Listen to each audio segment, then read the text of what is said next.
All right, so Welcome to Dicejunkies. welcome to Dicejunkies. Let's talk about some shit. No, do the whole intro. Don't be lazy. I'm just getting you started. Yeah. All right. That doesn't make it look any better. Yeah, I know.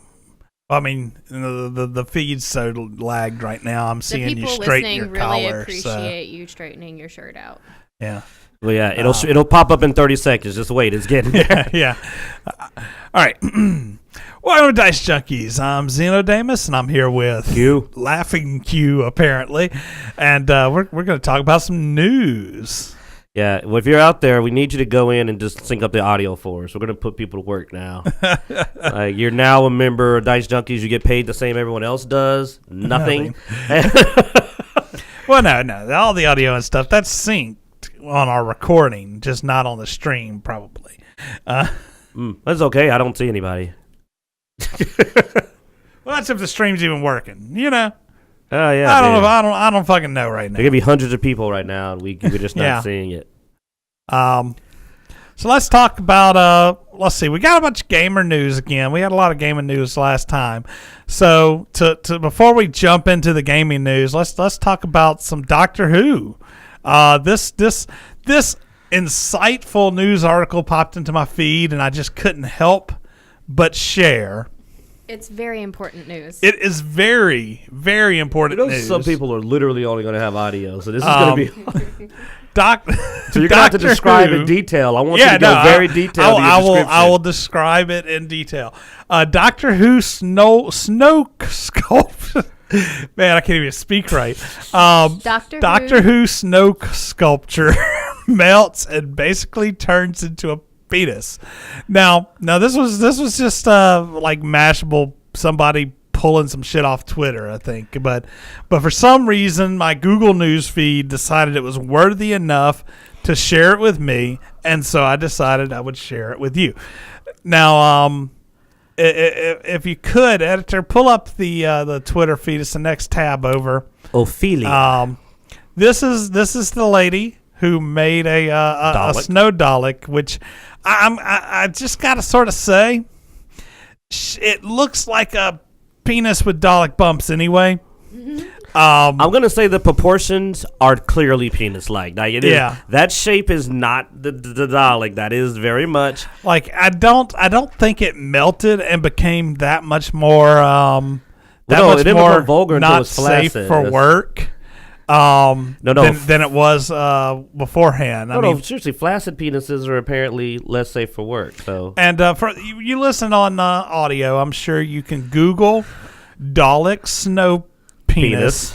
And find this article that we're talking about. You're gonna get something if you put Dalek and penis. Yeah, you'll find. You'll be lucky if the first thing to come up is actually a snowman. So let's maybe include Twitter in that search. Yeah. For those that have video though, let's head over to the after image. There it is.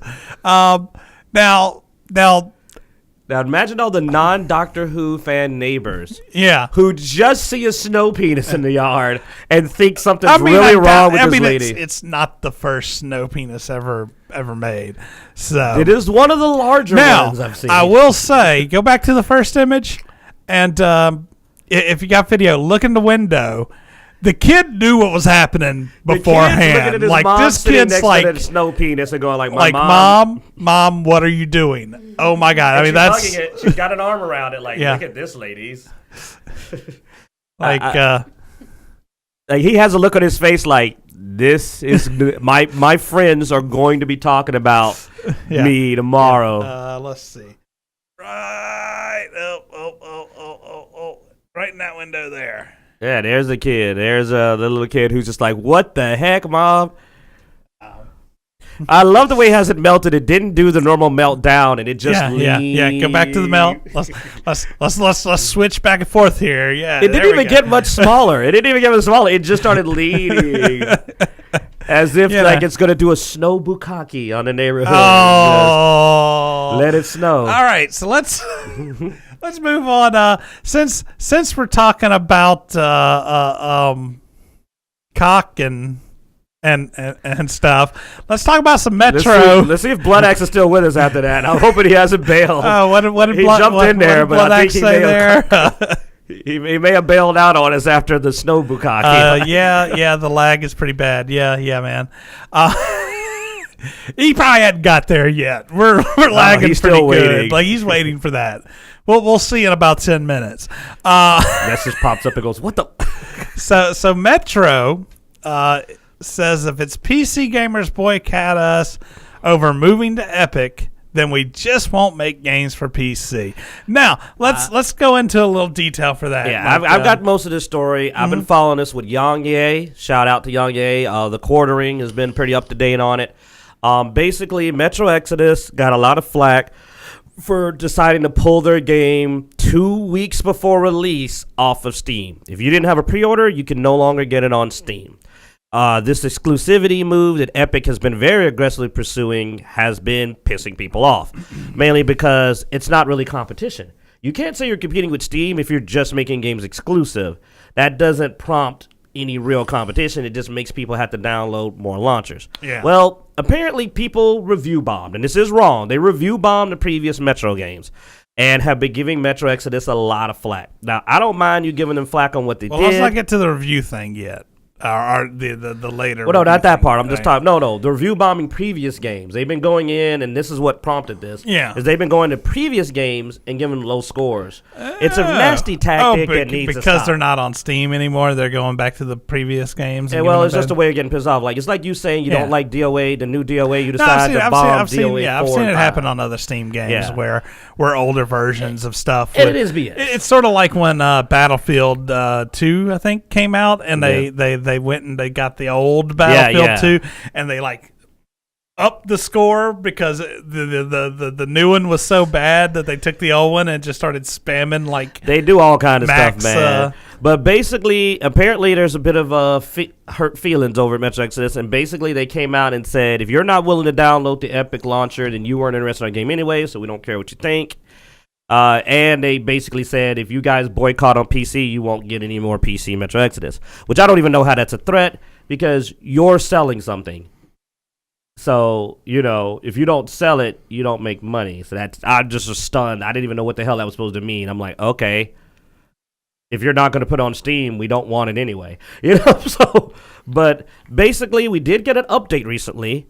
A Twitter update that the quartering got recently has them backpedal. Pull that up on the next tab. Yeah, had Metro Exodus basically kind of backpedal and go, hey, Koch Media and Deep, Koch Media and Deep, and Silver are the ones that are saying it made the call. You can hit that link there, and I think it pulls up the longer. It pulls up the longer Koch Media. Yeah, that's KOCH, everyone. So recent decision to move Metro Exodus from Steam to Epic Games Store was made by Koch Media and Deep Silver alone. So basically they're saying, so Metro's got all this slack, and now they're like, look, it wasn't us. It was Koch and Deep, man. Yeah, that we got it too. We got it hard, just like you did. But it says the recent comments made by a member on the 4A Games development team do not reflect Deep Silver's or 4A Games' views of the future of the franchise. I'm not sure what that's referencing. They're basically trying to say they weren't going, hey, we don't think we're going PC in the future. It was just somebody was a bit passionate. Okay, I got it. And was hurt by the review bombing and some of the other things. Okay, yeah, and it says they do reflect the hurt and disappointment of a passionate individual who has been what was previously nothing but positive goodwill towards his work turned to controversy due to a business decision he had no control over. We respectfully ask that any and all valid feedback over this discussion is directed at Koch Media or Deep Silver and not the developers at 4A Which is a valid Games. Request. You don't go to the developers for what the media company decided to do. We've actually seen this before where developers and programmers and stuff have gotten hate spam because of a corporate decision. But still, they really need to do something about a filter on letting people just post what they want. Because, it still is bad for business to let somebody jump on there and mouth off. Like, I don't know where they work at because I'd have been fired. Like, everywhere I've worked, Well, and I mean, we've seen this with several companies with everything from the controller of the actual media accounts saying stuff that's not part of the company, and you know, and so yeah, no, I mean, the thing is once like, so I used to work for a company previously. I'm not going to name their name, but on my Facebook account and on my LinkedIn account and stuff like that, that company was branded on my page saying I work for that company. Oh, well, then what you say represents the company. So I always watched what I said on social media because I knew the stances of the company. So when the company took a stance on something, I would not take a stance on it, you know. Or, for one, I would never say something related to the company because I'll guarantee you lawyers would get involved. That's why I'm amazed that this is becoming such a problem. We used to get emails when I worked there that would say, look, you know, you do not, you know, this is something, if you want to talk about it, you need to talk to the lawyer first, the company lawyer first. Yeah, what happened to that? Because I remember getting the threatening email from your job telling you, by the way, this is our stance on this. Shut up. Like, I used to get that email all the time where they'd be like, yeah, that's our opinion on this. So it is odd. Ultimately, here's what I got to say. I've already decided I'm going to, if I get Metro Exodus, it's going to be on Steam. Yeah. I'm going to wait the year, especially because I'll save money. Because the other thing is, in a year, it'll be cheaper. So I decided to wait on Steam, mainly just because I don't like Epic's method, which we're about to get into the other part of that, the review thing here. Yeah. You'll find out in a minute why I don't like Epic's methods of how they're handling their business model. I want competition for Steam, but I want competition that is competition is going to help the consumer. Yeah. So moving on to our next one. All right.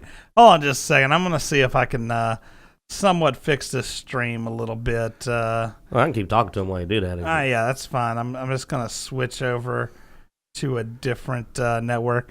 The only reason why I'm not too big on switching over to on talking anything about anything particular is I don't want to it's probably going to go ahead and skip ahead whenever we do this, and it's probably going to lose. This means I can do like our boy Tim and say all the terrible things, and they won't get caught. Hit the Wi-Fi button over there.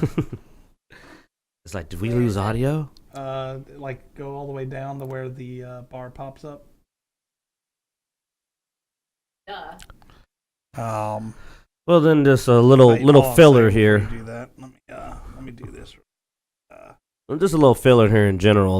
Like I said, the Metro game looks pretty cool. I'm looking forward to giving it a shot, but I have to admit that that currently the exclusivity is gonna push me out of it. You know, we rolled a 1, and that it's kind of sucks when you want to talk about something and you can't. But no, to give you a little more on the whole process is, of course, pre-orders will still be honored for Steam. So if you had pre-ordered Metro Exodus on Steam, they are stating they're still going to honor your pre-order and supposedly the updates and patches. I'm a little wonky. I'm a little concerned if they're really going to keep an eye on Steam's patches and updates like they should, since they've literally pulled away from Steam. But in theory, you're going to get the game the same day everyone else gets it, and you're supposed to get updates and patches like you're supposed to. People, one thing is, don't review bomb the game on Steam because of what Epic did, because that's not going to improve the situation. Give your honest reviews on Steam, because you want to draw these people back to Steam. And if the game's good, give it its proper reviews, and maybe they'll change their mind, and they'll, at least in the future, pull back over to Steam like they're supposed to. Bad behavior will just make people less likely to want to get reviews and less likely to want to stay on Steam in the future.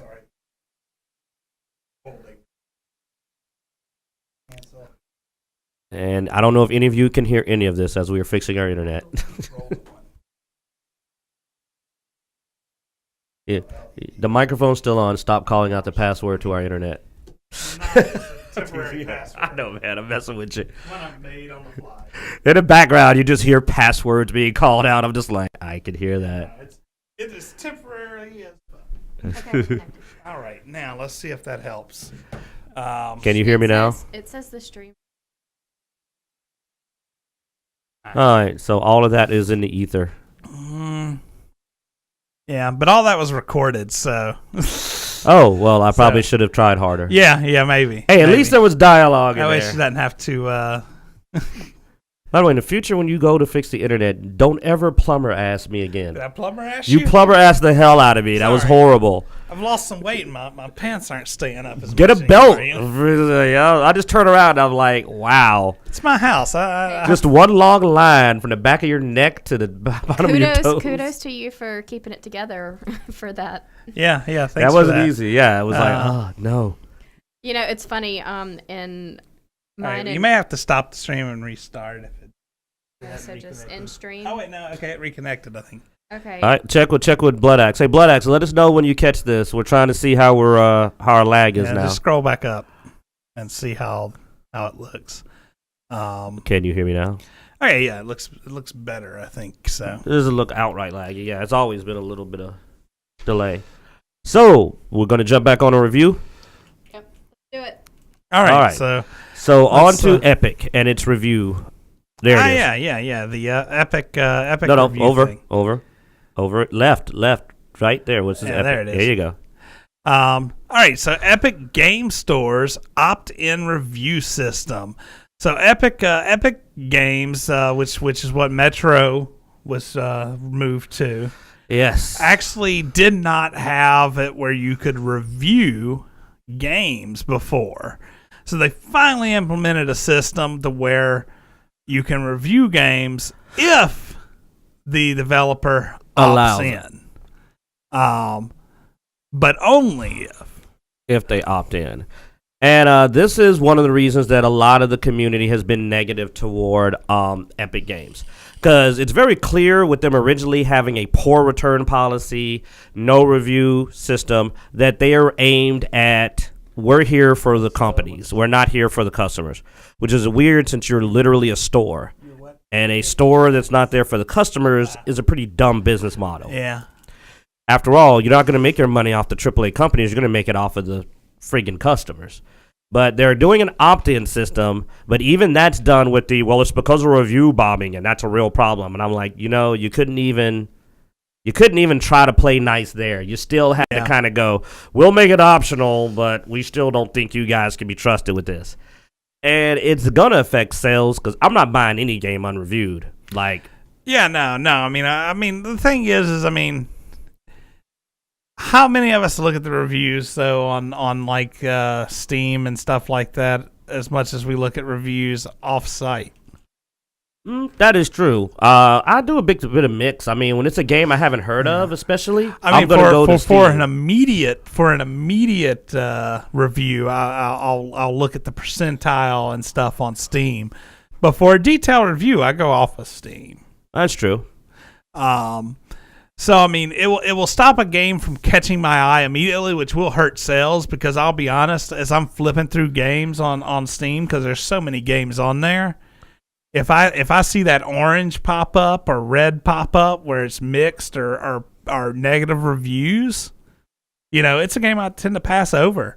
Where if it's positive or very positive, I'm more likely to stop and pay attention to that game, even if it's not something I think I normally would play. Because you wonder why everybody's just to see why it's so positive. Yeah.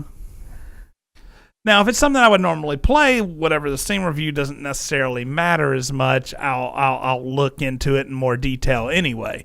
But I mean, it is what has gotten me to buy some of the lower end games that I would not normally buy.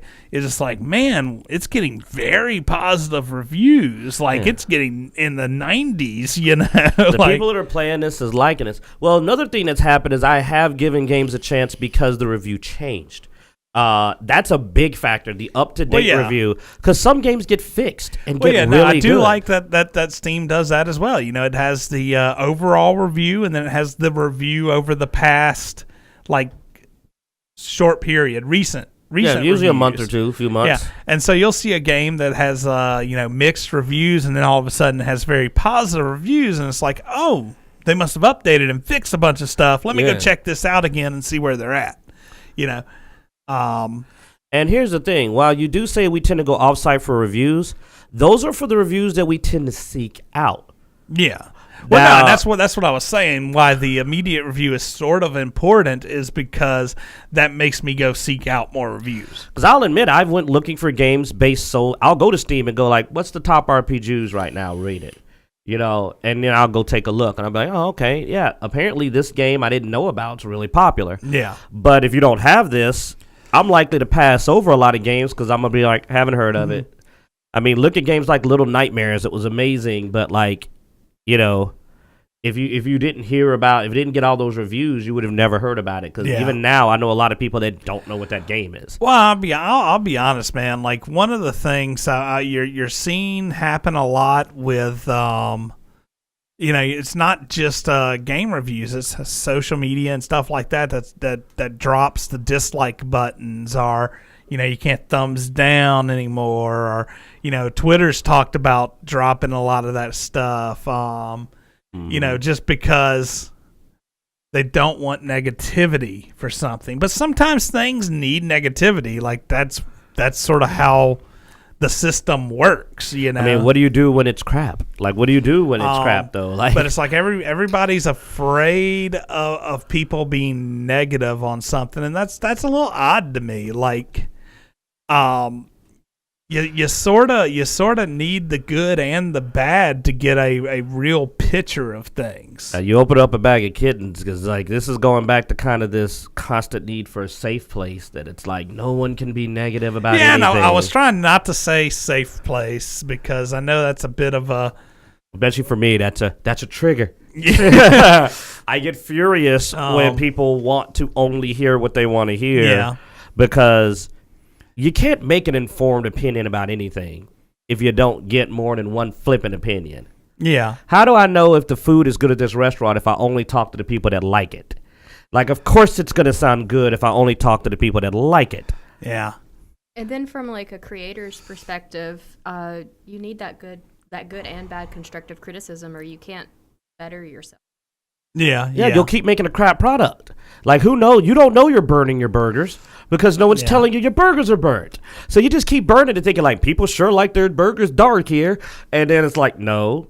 It's no one's telling you, hey, man, lighten up. Yeah. So it's how you improve, and it shows the difference between the desire for quality and just to make money. Mm-hmm. Currently, the atmosphere is very few people want to make a good product anymore. Yeah. They just want to be praised for what they made, regardless of what it is. Yeah. But here's the thing. That's not going to keep selling, because no matter how much people try to spin the story, if a game's not fun, it's not friggin' fun, and people are not going to buy the next game, period. Oh, yeah, dude. No, I agree. It's one of those things, man.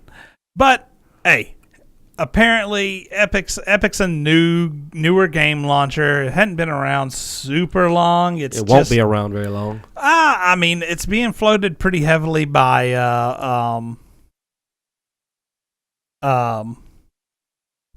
that game. Fortnite, yeah. I mean, it's going to have to fund it because they already have taken such a small cut that I just think that financially it's going to eventually not be as viable as it appears. I mean, we'll see how that goes and everything, but that pretty much wraps up the news segment, though. As far as I can think, there was a lot of rambling and other crap that went on during that whole thing. Comic books are all crap. Nobody's happy about the movies coming out. I mean, there is a lot of different comic book news I've seen, but I mean, I'll just be honest, none of it is interesting me right now. It's not catching. Like, I'm so done with mainstream comics and stuff. I need to start getting back into some of the indie stuff because that may be fun to talk about. Some of the more indie comics and stuff. Desperation. That's what the mainstream comic books it just exudes this aura of desperation to be relevant, desperation to start picking up sales, and some of their last desperate ditches to revitalize the comic industry have been sad. Yeah. Let's see. I mean, let's see. As far as anime and stuff goes, I mean, the dubs are starting to hit for the new season, like the simulcast dubs.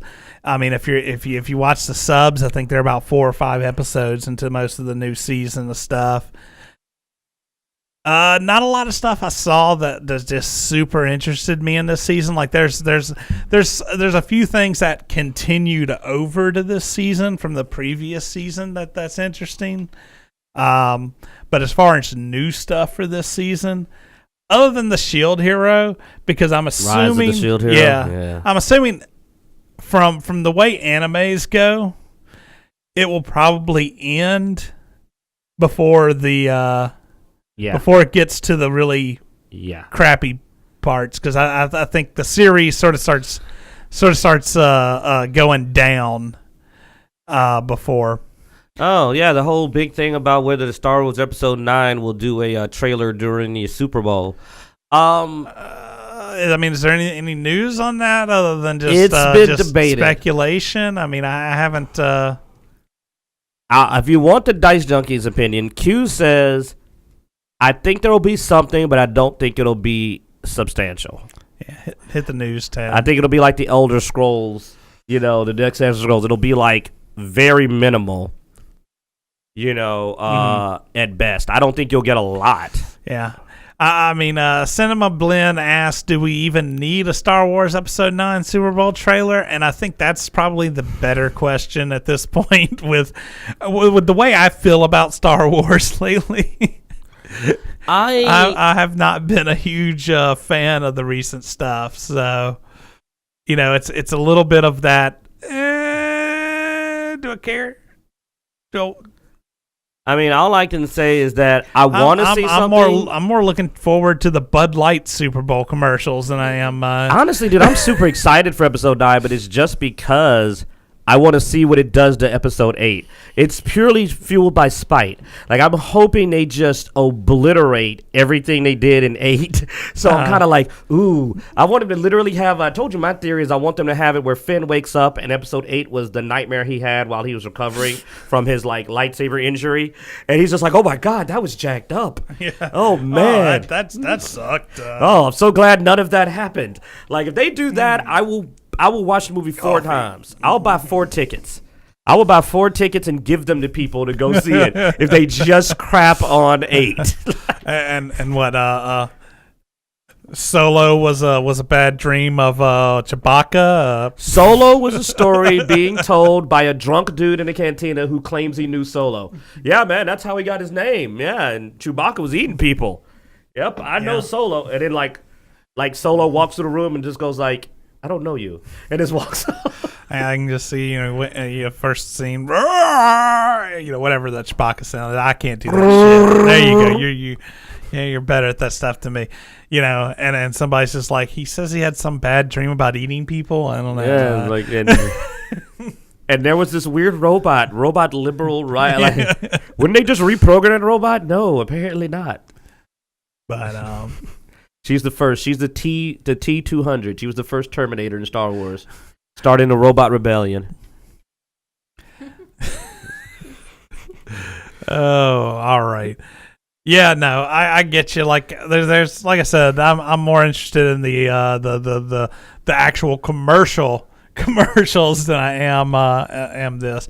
There may be some other good trailers. I wonder if they're going to do a Gillette commercial. We may get some more Marvel trailers and stuff like that. I mean, yeah, there's usually some decent trailers that do hit during the Super Bowl. I hear the cat's good in the movie. They sent a Captain Marvel movie. The cat's awesome. Mm-hmm. So Doritos will probably have a good one. They usually have pretty good. oh, I see. All right, just stop me there. I got you. Yeah, Doritos. Ooh, I wonder if they're going to have that dude Crunch. Again. I love that commercial with the guy from Game of Thrones. Oh, the Game of Thrones. Yeah. The actor. I don't want to just with the Mountain Dew one with Morgan Freeman. No. Oh. That's Morgan Freeman is not in Game of Thrones. No, but the guy who played Tyrion. Yes. Yeah. I can't believe I forgot his name. It wasn't I love the Mountain Dew actor. though. It was like it was a Doritos commercial. Oh yeah. And it had he did the fire Doritos. Was it Busta Rhymes that Yes, he was doing a bus. God, that was awesome. And I love that dude, man. I want to see him in more stuff. I know they think he's putting him in everything, but he's friggin' like one of my favorite actors now. Like he is so awesome in everything. Yeah, that's that was an amazing Doritos commercial, Yeah, you man. may have to mute it. Peter Piper. So we don't get copyrighted or anything, but Dinklage. Peter Dinklage was friggin' Yeah. amazing, dude, in that. Like, I want more Peter Dinklage commercials. I can't see enough Peter Dinklage. yeah. So that's our Super Bowl update. Speaking of the Super Bowl, I do have one thing about the Super Bowl that's sort of geek game related. So Madden predicts the Super Bowl every year, and People still pay attention to. well, they have like a 66% success rate on picking the Super Bowl. So I mean, it's better than 50%. It's slightly better, yeah. I'm going like it's going to be at least in the 50 range. It used to be a lot higher, but apparently they've gotten it wrong recently a few times. But they did predict, like when the Saints won the Super Bowl, they predicted that. They got it right. Okay. But I think they say that the Patriots are going to win. So I don't. I mean, okay, yeah. which I mean, Ooh. I not to jump into sports anyway, but I mean after what the refs did to the Saints to get the Rams to the Super Bowl, I hope the Patriots win. I feel you, man. So that's I will the happily end. sit here and pretend like I know sports. It's like I'm like, Patriots, Saints, and the Rams. That's the end of and the Chicago Bulls, right? Yeah, they doing well in the Super Bowl this year. You know, Larry Bird, isn't he on the Chicago Bulls? Yeah. He still plays, right? Wide receiver. Sure. All right. So let's go ahead and stop right there for the news. Thanks for watching. If you're watching this on YouTube, be sure to subscribe, like, comment below. Tell us what you think of this sort of chaotic episode, which is not much different from all the rest of our episodes. But hey, if you do like what you see, you can also support us on Patreon at Dicejunkies. Notification bell thing. Click the notification bell. Click the notification bell. Apparently, that does something. They say. I don't know. Other than that, thanks for watching. We hope you enjoyed, and we're coming up next with Random Encounters. So if you're listening on the podcast or the live stream, then you'll be seeing that right next. If we're streaming, it seems like we're streaming now. Rambling. Yeah, I can ramble. It's okay. It's our show. Man. Your voice isn't as nice as mine. You should stop rambling. I'll ramble if I want to. Your voice doesn't have the ramble if I smoothness want to ramble. Yeah, well. Anyway, so you can check us out and join us in the live stream every Sunday at 3:30. That's when we do this live. So check it out. Join us in the chat room.